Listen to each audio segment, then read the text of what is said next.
తెలంగాణలో విద్యా కమిషన్ను ఏర్పాటు చేశారు సార్. హామీ ఇచ్చినట్టుగానే చైర్మన్ ఉంటారు, ముగ్గురు సభ్యులు, 2 ఏళ్ల కాల పరిమితితో ఈ విద్యా కమిషన్ ఏర్పాటైంది. సో విద్యా వ్యవస్థను ప్రక్షాళన చేయాల్సిన అవసరం ఉందని చెప్పి గత ప్రభుత్వం చెప్పింది. చాలామంది నాయకులు చెప్తూ ఉంటారు, మేధావులు కూడా చెప్తూ ఉంటారు. సో ఈ విద్యా వ్యవస్థ ప్రక్షాళనకు విద్యా కమిషన్ ఏ రకంగా ఉపయోగపడుతుంది? అంటే నేను చూశాను, ఈ విద్యా కమిషన్ జీవో చాలా మ్యాసివ్ టాస్క్.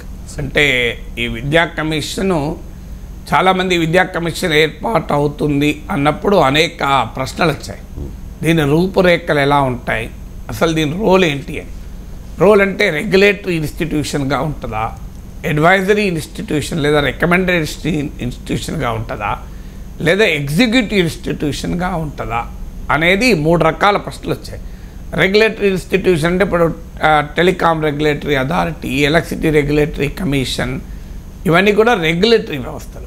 అంటే ఏదైనా పొరపాట్లు జరిగితే వాటిని నియంత్రించేటువంటి.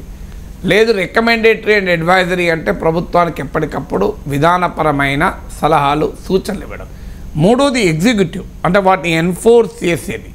ఎన్ఫోర్స్ చేసేటప్పుడు ఇప్పటికే వ్యవస్థలు ఉన్నాయి. ఇప్పుడు స్కూల్ ఎడ్యుకేషన్ను ఎన్ఫోర్స్ స్టాండర్డ్స్ పెంచాలి అంటే డైరెక్టర్ స్కూల్ ఎడ్యుకేషన్ ఉంది, higher education council for education ఉంది, యూనివర్సిటీలకు ఆయా యూనివర్సిటీల అథారిటీస్ ఉంటాయి. మరి ఈ బాడీ ఏం చేస్తుంది? ఈ ప్రశ్న వచ్చింది. జీవో దానికి ఆన్సర్ చేసింది. ఇది రెగ్యులేటరీ బాడీ కాదు, ఎగ్జిక్యూటివ్ బాడీ కాదు, it is more and advisory body, ఒక థింక్ ట్యాంక్. ఆ జీవోలో పదం వాడారు. సో ఎప్పటికప్పుడు ఇది విద్యా వ్యవస్థలో వస్తున్న మార్పుల్ని, సవాళ్లను పరిగణలోకి తీసుకుంటూ స్టడీ చేస్తూ ప్రభుత్వానికి, విద్యా వ్యవస్థకు సూచనలు ఇస్తూ ఉంటుంది. సో అందువల్ల it's a recommendatory, advisory, policy suggest చేసేటువంటి ఒక థింక్ ట్యాంక్ది. అందువల్ల ఆ క్లారిటీ మనకు వచ్చింది. ఇక రెండవది, ఈ బాడీ ఇప్పుడు దీని పరిధి ఏంటి అనేది ఒక ప్రశ్న. చాలా క్లియర్గా జీవోలో ఆన్సర్ చేశారు. School education, higher education including technical education కూడా చెప్పారు. అంటే విద్యా వ్యవస్థకు సంబంధించిన అన్ని రంగాలు ఇందులో కవర్ అవుతాయి. నథింగ్, ప్రీ ప్రైమరీ నుంచి హైయర్ ఎడ్యుకేషన్ వరకు దీన్ని పూర్తిగా కవర్ అవుతుంది. సో ఇది రెండవ క్లారిటీ కూడా వచ్చింది. మూడవ క్లారిటీ ఏంటి అంటే ఈ బాడీ ఏమి అడ్రస్ చేస్తుంది. ఇప్పుడు ఇందులో జీవోలో కొన్ని విషయాలు మెన్షన్ చేశారు, ఇంకా మనకు డీటెయిల్గా చూడాలి. ఇందులో జీవోలో మెన్షన్ చేసింది మాత్రం లెర్నింగ్ అవుట్కమ్స్. స్కూల్ ఎడ్యుకేషన్లో ఒక ఛాలెంజ్ ఉంది, లెర్నింగ్ అవుట్కమ్స్. అంటే ఇప్పుడు వాళ్ళు నేషనల్ అచీవ్మెంట్ సర్వే కూడా కోట్ చేశారు. నేషనల్ అచీవ్మెంట్ సర్వే ప్రకారము లెర్నింగ్ అవుట్కమ్ చాలా, అంటే పిల్లలు ఏమి నేర్చుకుంటున్నారు అన్నది చాలా ఆందోళనకరంగా ఉంది అని. ఇదొక మీకు యాన్యువల్ స్టేటస్ ఎడ్యుకేషన్ రిపోర్ట్ అసర్ నివేదికలో నేషనల్ అచీవ్మెంట్ సర్వేలో కూడా తెలుపుతారు. అందువల్ల ఆ లెర్నింగ్ అవుట్కమ్స్ను మెరుగుపరచాలి. దానికి అవసరమైన బోధనాపరమైన మార్పులు ఏంటి, పెడగోగికల్ చేంజెస్ ఏంటి, మెథడాలజికల్ చేంజెస్ ఏంటి, ఇన్ఫ్రాస్ట్రక్చర్లో రావాల్సిన మార్పులు ఏంటి, పాలసీస్లో రావాల్సిన మార్పులు ఏంటి అనేది సూచించడం అనేది ఈ విద్యా కమిషన్ యొక్క మొదటి పని. సో అందువల్ల ఈ లెర్నింగ్ అవుట్కమ్స్ని ఎలా ఇంప్రూవ్ చేయాలి, ఫౌండేషన్ స్కిల్స్ను ఎలా మెరుగుపరచాలి అనేది, ఒక యూనివర్సలైజ్ ఎలా చేయాలి ప్రీ ప్రైమరీ ఎడ్యుకేషన్ను, ప్రైమరీ ఎడ్యుకేషన్ను, ఇలాంటి అంశాలు స్కూల్ ఎడ్యుకేషన్ ఉన్నాయి. అంటే కేవలం ఇన్ఫ్రాస్ట్రక్చరే కాదు, ఇది మౌలిక వసతుల కల్పనే కాదు, బోధనా పద్ధతుల నుంచి మొదలుకొని కంప్లీట్గా school education standard, teaching learning అవుట్కమ్స్ని ఇంప్రూవ్ చేసి నేర్చుకోవడము, బోధించడము, దాన్ని రీస్ట్రక్చర్ చేయాలన్నది ఈ జీవోలో క్లియర్గా విద్యా కమిషన్ సూచిస్తుంది అని. అలాగే హైయర్ ఎడ్యుకేషన్లో కూడా రీసెర్చ్ దెబ్బతింటోంది. అంటే పబ్లికేషన్స్ ఇందులో జీవోలో మెన్షన్ చేశారు కూడా. మీరు పబ్లికేషన్లను చూసినా ఇది అర్థమవుతుంది అని. నిజమే, అది ఇవాళ యూనివర్సిటీ ఎడ్యుకేషన్ తెలంగాణలో చాలా ఆందోళనకరంగా ఉంది. సో మీరు హై ఇంపాక్ట్ జర్నల్స్లో పబ్లిష్ చేస్తున్నాయి చూసినా, పేటెంట్ల సంఖ్య రీత్యా చూసినా, అసలు there is a complete collapse of universities. అసలు క్లాసులు కూడా జరగని పరిస్థితి చాలా యూనివర్సిటీలో ఉంది. సో యూనివర్సిటీస్ను ఇప్పుడు ప్రభుత్వం స్కిల్స్ పైన ఫోకస్ చేస్తుంది. అప్రెంటిస్ స్కిల్స్, వాటిని టెక్నికల్ ఎడ్యుకేషన్ ఇంటెగ్రేట్ చేయడం. ఇంజనీరింగ్ ఎడ్యుకేషన్ అయితే చాలా హారిబుల్గా ఉంది. అసలు కానీ ఇవాళ అందుకే మీరు ఇంజనీరింగ్ చదివిన బిడ్డలు 10వ తరగతి ఉద్యోగాలకు అప్లై చేస్తున్నాను. మీరు చూడండి, మీరు మీ ఇంటికి ఇంటర్నెట్ పెట్టడానికి వచ్చే వాళ్ళు అడగండి, ఇంజనీరింగ్ చదివిన వాడు దొరుకుతాడు. డెలివరీ బాయ్స్లో కూడా ఇలా ఇంజనీరింగ్ విద్యార్థులు ఉన్నారు.